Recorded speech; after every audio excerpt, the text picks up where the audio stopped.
Good morning students, welcome you all. आज हम कक्षा 8वीं की हिंदी पाठ्य पुस्तक का पाठ 2 वारिस कौन पढ़ने जा रहे हैं। इस पाठ की लेखिका है विभा रानी। विभा रानी बहुआयामी प्रतिभा की धनी। विभा रानी हिंदी व मैथिली की राष्ट्रीय स्तर की लेखिका है। इन्होंने कहानी, गीत, अनुवाद, लोक साहित्य और नाट्य लेखन में प्रखरता से अपनी कलम चलाई है।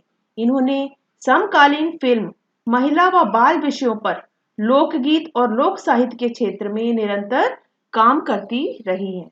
इनकी प्रमुख कृतियां हैं चल खुसरो घर अपने, मिथिला की लोक कथाएं, गोनू झा के किस्से, अगले जन्म मोहे बिटिया न कीजो, समरथ, बिल टेलर की डायरी आदि इनकी प्रमुख कृतियां हैं।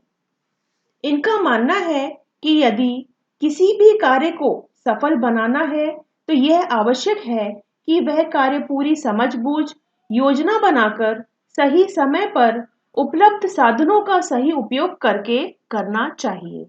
यदि हम ऐसा करते हैं तो हमें उत्तम फल की प्राप्ति होती है। अतः व्यक्ति को सफलता जरूर मिलती है। इस कहानी में भी राजा ने अपनी चारों पुत्रियों में से उचित उत्तराधिकारी यानी कि वारिस का चयन करने के लिए उनकी बुद्धिमानी की परीक्षा ली और सफल राजकुमारी को राज्य का राजा बनाने का निर्णय किया। तो आइए कहानी शुरू करते हैं। कहानी का नाम है वारिस कौन। वारिस यानी कि उत्तराधिकारी। जैसे पिता की प्रॉपर्टी एक्सेट्रा उसके बेटे को मिलती है तो उसका बेटा उनका वारिस हो गया। ओके स्टूडेंट्स, कहानी की शुरुआत करते हैं। Students, take out your Hindi book, page number 3, part 2, वारिस कौन। एक राजा था, उसके 4 बेटियां थीं। राजा ने सोचा कि इन चारों में से जो सबसे बुद्धिमान होगी उसे ही वह अपना राजपाट सौंपेगा। बुद्धिमान यानी कि होशियार, राजपाट यानी कि राज्य का शासन। इसका फैसला कैसे हो वह सोचने लगा। अंत में उसे एक उपाय सूझा।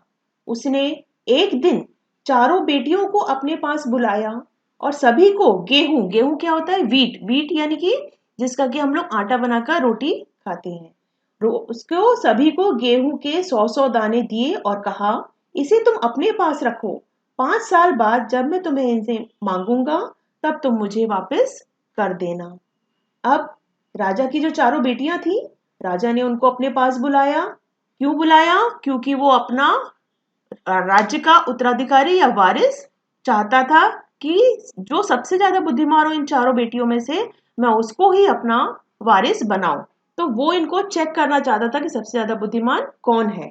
तो उसके लिए उसने क्या किया कि अपने चारों बेटियों को बुलाया और वो उनमें से सबसे ज्यादा बुद्धिमान या होशियार कौन है वो चुनना चाहते थे और उसे ही अपना राजपाट सौंपना चाहते थे। इसके लिए उन्होंने एक उपाय सूझा और उन्होंने अपनी चारों बेटियों को अपने पास बुलाया और सभी को गेहूं के 100-100 दाने दिए और कहा कि इन्हें तुम अपने पास संभाल कर रखो और 5 साल बाद जब मैं तुम्हें इनसे मांगूंगा तब तुम मुझे इन्हें वापस कर देना।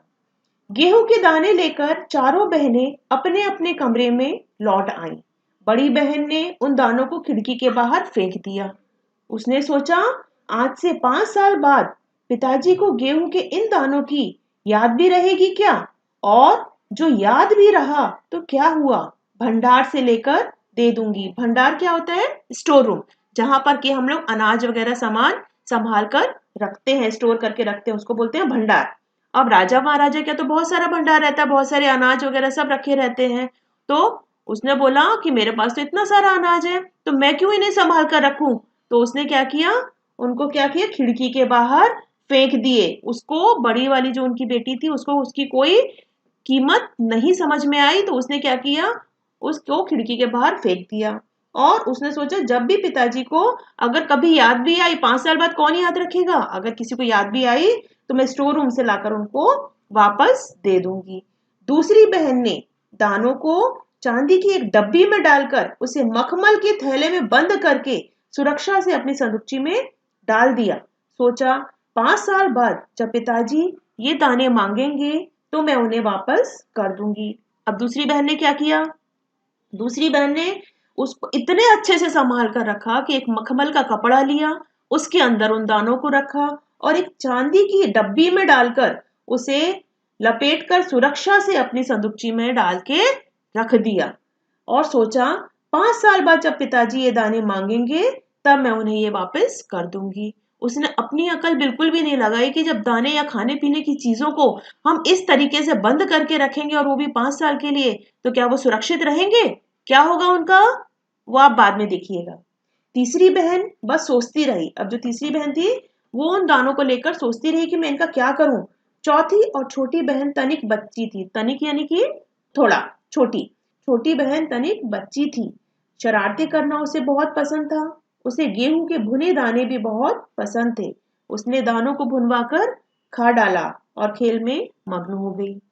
तीसरी बहन जो थी वो सोच ही रही थी और जो चौथी थी वो छोटी थी, नादान थी और वो बहुत ही चौथी और छोटी बच्ची बहुत ही बच्ची जैसी थी। उसको इतनी समझ नहीं थी। उसको गेहूं के दाने भुनवाकर खाना बहुत ही पसंद था, तो उसने वो भुनवाए और खा लिए और खेल में मग्न हो गई, खेलने लगी। अब कौन बचा? तीसरी राजकुमारी।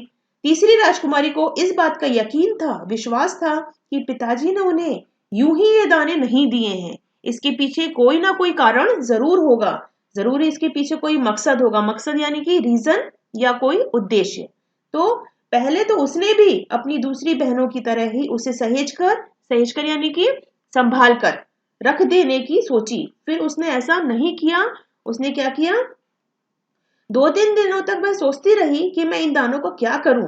फिर उसने अपने कमरे की खिड़की के पीछे जमीन में दाने बो दिए। उसने क्या देखा कि आप लोगों को मालूम होगा राजा महाराजा के पास तो बहुत सारी जमीन रहती है, बहुत सारा राज्य रहता है, खाली जमीन भी वहां पड़ी थी। तो तीसरी राजकुमारी ने अपनी खिड़की से देखा तो खिड़की के बाहर बहुत सारी खाली जमीन पड़ी हुई थी। तब उसके दिमाग में एक उपाय आया कि क्यों ना मैं इन दानों को, जो मेरे पास आज 100 दाने मेरे पिताजी ने मुझे दिए हैं, क्यों ना मैं इन दानों को इस खाली जमीन में बो दूं। तो उसने वही किया। वो अपनी खिड़की के पीछे वाली जमीन में गई और वहां पर उन गेहूं के 100 दानों को उसने बो दिया। अब क्या हुआ? जब हम गेहूं के दाने जमीन में बोएंगे तो क्या होगा? आपने देखा होगा जो किसान हमारे रहते हैं वो क्या करते हैं, गेहूं जो जितने भी कोई भी अनाज रहता है उनको जमीन में बो देते हैं। फिर क्या होता है? उनमें से पौधे उगते हैं। पौधे उगने के बाद में उनमें से जो भी अनाज बोया जाता है वो अनाज निकलता है और फिर वो क्या करते हैं, उसमें फसल पैदा होती है।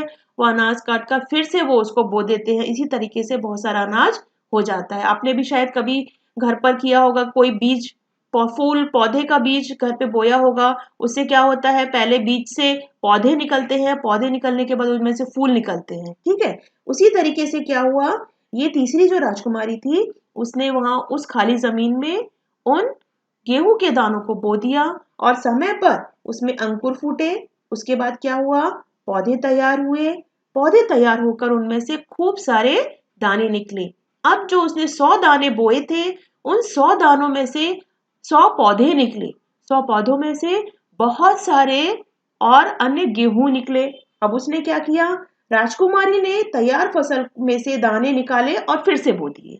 अब जो 100 पौधे निकले थे उनमें से जितना भी अनाज निकला, जितना भी गेहूं निकला, उसने वो पूरे गेहूं निकलवाए और उन पूरे गेहूं को फिर से बो दिया।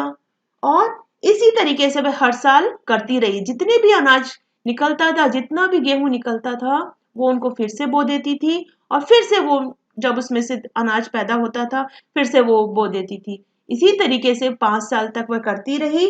अब इस तरह से 5 वर्षों में उसके पास ढेर सारा गेहूं तैयार हो गया। अब आप इमेजिन कर सकते हैं वो 100 गेहूं से 5 साल में कितना सारा उसके पास गेहूं इकट्ठा हो गया होगा।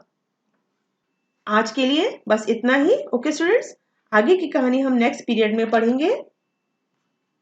इस पार्ट को आप अच्छे से पढ़िए, इस वीडियो को आप दोबारा देखिए, तभी आपको इससे संबंधित प्रश्नोत्तर अच्छे से समझ में आ जाएंगे। Okay students, thank you, have a nice day.